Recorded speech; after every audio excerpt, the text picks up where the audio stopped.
तुमच्यापैकी किती जणांना हे माहित आहे की महाराजांनी सुरतेवर एकदा नाही तर तब्बल 2दा छापा मारला होता।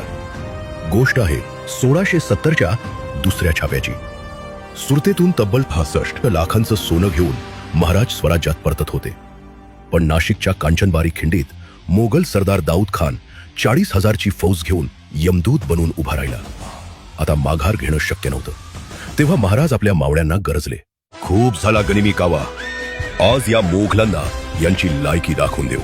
त्या दिवशी मराठे मोगलांवर असे काही तुटून पडले की दाऊद खानाला रणांगण सोडून पळावं लागलं। इतिहास साक्षी झाला, माझा राजा फक्त गनिमी काव्यानं नाही तर वेळ आली की शत्रूच्या छातारावर वार करूनही युद्ध जिंकत होता। महाराजांचा हा पराक्रम घराघरात पोहोचवण्यासाठी लगेच शेअर करा। इतिहासात दडलेल्या आपल्या राज्याचा पराक्रम ऐकण्यासाठी स्वराज्य गाथाला आत्ताच फॉलो करा। जय शिवराय।